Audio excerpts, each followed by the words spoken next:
የተጠየቀ ጥያቄ የብልት መጣመም ነው።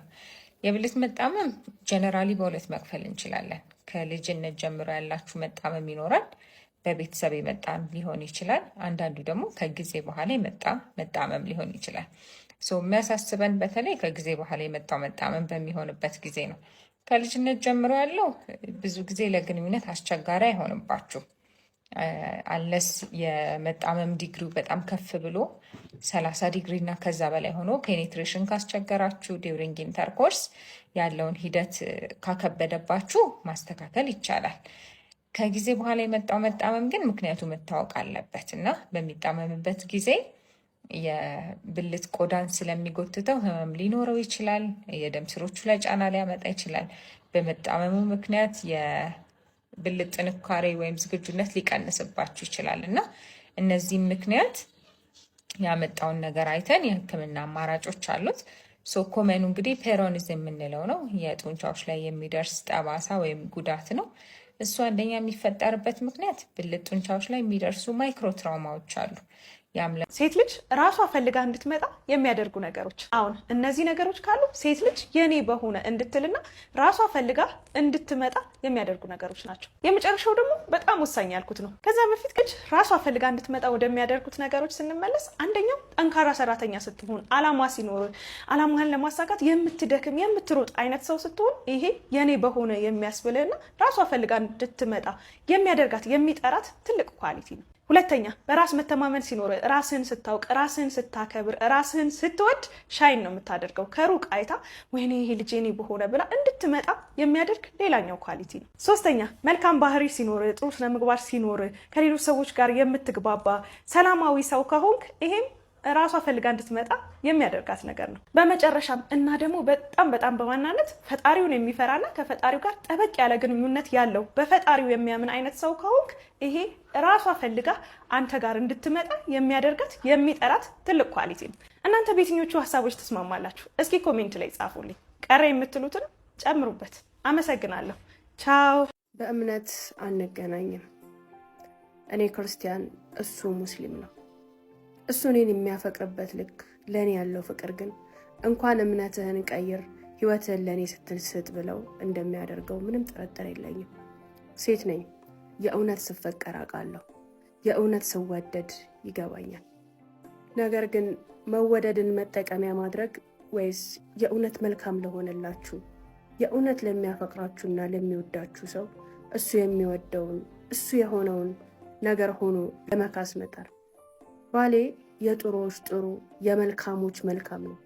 አንዳንዴ ሀውለት አንቺ ጋር የሚቀርቡትን ታሪኮች ስሰማ እንደዚህም አለ እንዴ? በዚህም ደረጃ ሊከፋ፣ በዚህም ደረጃ ሊጨከን፣ በዚህም ደረጃ መጥፎ ሊኮን ይችላል እንዴ ብዬ በጣም እገረማለሁ። ምክንያቱም የኔ ባል የባሎች ሁሉ ንጉስ፣ የአፍቃሪዎች ሁሉ ተምሳሌት፣ የወንዶች አይነታ ነው። እኔ እና እሱ የተገናኘ ነው በአንድ የወንዶች ጀማዓ ላይ ነው። የወንዶች ጀማዓ ነበረኝ። በዛ ጀማዓ ውስጥ አንዱ የቅርብ ጓደኛችን እሱን ይዞት እኛ ግሩፕ ውስጥ ተቀላቀለ። እኛ ግሩፕ ውስጥ በተቀላቀለ ሰዓት እርጋታው፣ ትህትናው፣ መልካምነቱና ለነገሮች የሚሰጠው ትኩረት ባለትዳር ነበር የሚመስለኝ። እሱ እኛ ጋር ከመቀላቀሉ በፊት እኔን ያውቀኝ ነበር፣ ይከታተለኝ ነበር። እኔን እንደሚያገባ እኔ ሚስቱ እንደምሆን እርግጠኛ ሆኖ ስለ እኔ ያስብ ነበር።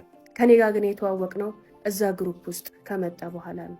መቀራረብና መነጋገር ስንጀምር ከጀማዓው መሃል አንዱ ጓደኛችን እኔን እንደሚወደኝ ተናገረ። በዚህ መሃል እኔ መውደዴን ስገልጽ እኔ እንደምወደር ስታቅ ነው እንዴ አንተም ፍቅርህ የምትገልጸው በሚል ባለቤቴና ጓደኛዬ በጣም ተጣሉ። አንተ ትላንት መተህ እኔ እኮ ወዳት ነበር ለመናገር ፈርቼ ነገ ከነገ ወዲያ ስል ነው አለ። ጸቡ ከፍተኛ ደረጃ ደርሶ ነበር። እኔም ፈጣሪ ሲረዳኝ ምርጫዬ ጥሩ ሆነልኝ። ዛሬ ላይ ሳስብ እንኳን መረጥኩት፣ እንኳን ወደድኩት፣ እንኳን አገባሁት እላለሁ።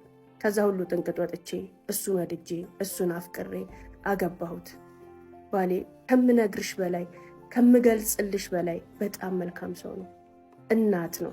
አንዳንድ ሰዎች ባልፊት እንዲያይደረግም፣ ባልፊት እንዲያይወራም፣ ባልፊት እንዲያይኮንም የሚሉትን ነገሮች ሁሉ ግራ እስኪያጋባኝ ድረስ እረስቸዋለሁ። ነፃ አርጎ እያኖረኝ ነው። ነፃ አርጎ እየወደደኝ ነው። ነፃ ሆኜ እንድኖር እድሉን ሰጥቶኛል። እጁን አቆሽሾ ሰርቶ ጉልበቱን ገብሮ ለእኔና ለልጁ ኃላፊነቱን ለመወጣት ሱሪና ጫማ እንኳን መቀየር የማያምረው ባል ነው። 2 ስለ ባሌ ብዬ መግለጽ በጣም ይከብደኛል።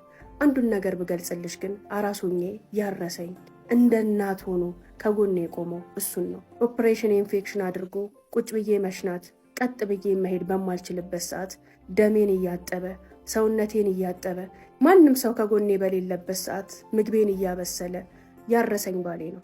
በአራስነት ቁስሌ በምሰቃይ ሰዓት በእኔ ጭንቀትና በእኔ ሀሳብ ከመወጠሩና ከመዋጡ የተነሳ ገላውን መታጠብ ልብሱን መቀየር እንኳን እስከ መርሳት ደርሶ ነበር። አንዳንዴ አራስ ሆና ቺታ አረገ፣ የ9 ወር ነፍሰ ጡር ሆና ሴት ጋር ሄደ ሲባል ወንድ ልጅ በጣም ይገርመኛል። ሚስቱ የገዛ ልጁን ይዛ በእርግዝናና በወሊድ ህመም ስትሰቃይ ህመሟን መጋራት ባይችል አብሯት እየተኛ እንቅልፍ ማጣቷን፣ ህመሟን፣ ድካሟን እያየ ከወለደችም በኋላ የምታሳልፈውን የምጥና የኦፕሬሽን ሂደት እያየ ሌላ ነገር ማድረግ ባይችል ስለ እሷ መጨነቅና ማሰብን ዘንግቶ ስሜታቸውን የሚያሳድዱና ስለ ራሳቸው ብቻ የሚያስቡ ወንዶች ከሰውነት የራቁ ከሰውነት የሸሹ ናቸው ብዬ እስካስብ ድረስ ደርሻለሁ። የኔ ባል እኔም በመንከባከብና ከኔ ጎን በመሆን ልብሱን መቀየር እስኪረሳ ድረስ የደረሰ ባል ነው። ፍቅሩን እንደዚህ ብዬ ልገልጽልሽ አልችልም። እኔ እጅግ በጣም እድለኛ እጅግ በጣም የተመረኩ ሰው ነኝ። ሁሏም ሴት የኔ አይነት ባል ይስጣት፣ የሚረዳት የሚወዳት ህመሟን የሚጋራላት አለውሽ ካጠገብሽ ነው የሚላት እሱ ፊት ሆና ይሄ ይባላል ይሄ አይባልም እንዲህ ይኮናል እንዲህ አይኮንም ብላ የማትሰቀቅበትን በነፃነትና በሰላም የሚያኖራትን ለፍቶ ደክሞ ለሷና ለልጇ ደስታ የሚጥርን ባል እንዲሰጣት እመኛለሁ። የኔ ባል እንደዛ ነው። 2 ብዙ ክፉና አሰቃቂ ታሪኮችን ሰምተናል። ነገር ግን ልክ እንደዚህ አይነት ወንዶች እንዳሉ እንደዚህ አይነት አፍቃሪዎች፣ አሳቢዎች፣ ለሚስትና ለልጃቸው ራሳቸውን ሙሉ ለሙሉ አሳልፈው የሚሰጡ ወንዶች ሊመሰገኑ ይገባል። መጀመሪያ የማመሰግነው የኔን ውዱ ባል ነው። አንተ ለኔ ባል አይደለህም። እናት፣ አባት፣ እህት፣ ወንድም፣ ዘመድ አዝማድ ሁሉ ተሰብስቦ አንድ ስያሜ ቢሰጠው አንተ ለኔ የዛ ስያሜ ምልክት ነክ፣ ያን ስያሜ ነክ። ሁሉም ተጨፍልቀው አንድ መሆን ቢችሉ አንተ ያ አንዱ ሰው ነህ። እንዳንተ አይነት መልካም ባሎች ያላቸው እህቶችም መልካም ባሎች አሉ ብለው እውቅናም እንዲሰጡበት ጭምር ነው። ወደ ተነሳውበት ሐሳብ ስመጣልሽ እሱ ሙስሊም፣ እኔ ክርስቲያን ነኝ። እንደነገርኩሽ ባሌ እንኳን እምነትህን ቀይር ህይወትህን ስጠኝ ብለው እንደሚያደርገው አውቃለሁ። ፍቅሬን ግን ለጨረታ አላቀረብኩትም። የወደፊቱ ነገር ያሳስበኛል። እሱ ሙስሊም ሆኖ እኔ ነን ሙስሊም ሆኜ አብረን በምንኖርበት ሰዓት የባሌን ፊሊንግ፣ የባሌን ጭንቀት፣ የባሌን ራስ ምታት አውቀዋለሁ። እኔና እሱ መሃል ያለው ሁሌም ልባችንንና ውስጣችንን የሚወጥረን የሚያስፈራን አንድ ነገር ቢኖር እምነታችን ነው። የተፈራ ሐሳብ፣ የተፈራ ርዕስ ጸጥ ያልንበት አብሶ ከወለድን በኋላ ብዙ እንደሚሰቃይ ብዙ እንደሚጨነቅ አውቃለሁ። ምን ማድረግ እንዳለብኝ አላውቅም። መልካምነቱን አይና ሰው መሆኑን አይና ፍቅር መሆኑን አይና ለእኔ ከሁሏም ሴት ተሸሽጎ ከሁሏም ሴት ተደብቆ የተሰጠኝ ትልቅ ስጦታዬ መሆኑን አይና ልክ እዚህ ጋር ስደርስ ልቤንም የሚያደርገኛል። እንረበሽ ይሆን? እንከፋፈል ይሆን? ክፉ ቀን ይመጣብን ይሆን ብዬ እጨነቃለሁ። ዛሬ ጾምን እየጾመ ነው። እኔም የሚገባውን ሁሉ እንክብካቤ የሚገባውን ሁሉ ክብር ለእምነቱም ለጾሙም ሰጥቼ እያስጾምኩት ነው፣ እየተንከባከብኩት ነው። መልካም ባሎች ይብዙልን። መልካም ባሎች ምሳሌ ሆነው ደግሞ እዚህ ፕላትፎርም ላይ ይቅረቡልን ለማለት ነው። ባሌ በጣም አፈቅርሃለሁ፣ በጣም አከብርሃለሁ ብላናለች። እስኪ እንደዚህ መልካም ጥሩ ምሳሌ የሚሆኑ ባሎች ያላችሁ እህቶቼ ብዙዎቻችሁ ብላችሁኛል። በጣም እስኪ 2 ምሳሌ የሚሆኑ ታሪኮችን ማቀርቢልን እያላችሁ ነበረ። ይሄ ታሪክ በአንድ ጎኑ በፍቅራቸው በመዋደዳቸው የባልየው ወንድነት ምሳሌ ቢሆንም የእምነት ልዩነታቸው ግን ምሳሌ ሊሆን የሚችል አይደለም። መልካም ባል ያላችሁ እህቶቼ ይሄን ቪዲዮ ለባሎቻችሁ አንተ መልካም ባል ነህ አመሰግናለሁ እያላችሁ ሜንሽን እንድታረጉላቸው እጋብዛችኋለሁ። ሼር እያረጋችሁ አይደለም፣ ላይክ እያረጋችሁ አይደለም፣ ፎሎ እያረጋችሁ አይደለም። ፎሎም ሼርም ላይክም እንድታረጉ ደግሞ በአክብሮት እጠይቃለሁ። ከዛ ውጭ ግን ዛሬ ልላችሁ የምፈልገው ኢንሻአላህ ነገ ትዳራችንን በተመለከተ ኑሯችንን የዕለት ተዕለት ራሳችንን ማብቃት ላይ በተመለከተ እሁድ ከ4 ሰዓት እስከ 7 ሰዓት ከሚስ መካነ ሰላም ጋር ሴቶችና የጾም ዝምድና በሚል ርዕስ የተዘጋጀ ስልጠና አለ። እዚሁ ፕላትፎርም ላይ ላይቭ ላይ ታገኙናላችሁ ከቀኑ 4 ሰዓት ጀምሮ። እዛ ፕሮግራም ላይ ማንም እንዳይቀር ሁላችሁም እንድትገኙ በአክብሮት እጠይቃለሁ። እኔም ቻናል ላይ ብትገቡ ላይቭን ታገኙታላችሁ። እንዲሁም ስለ እኔ ቻናል ላይ ገብታችሁ ነገ ላይቭን ታገኙታላችሁ። እሁድ ከ4 ሰዓት፣ ዛሬ ቅዳሜ ነው፣ ነገ እሁድ ከ4 ሰዓት እስከ 6 ተኩል ላይቭ ላይ እንገናኝ።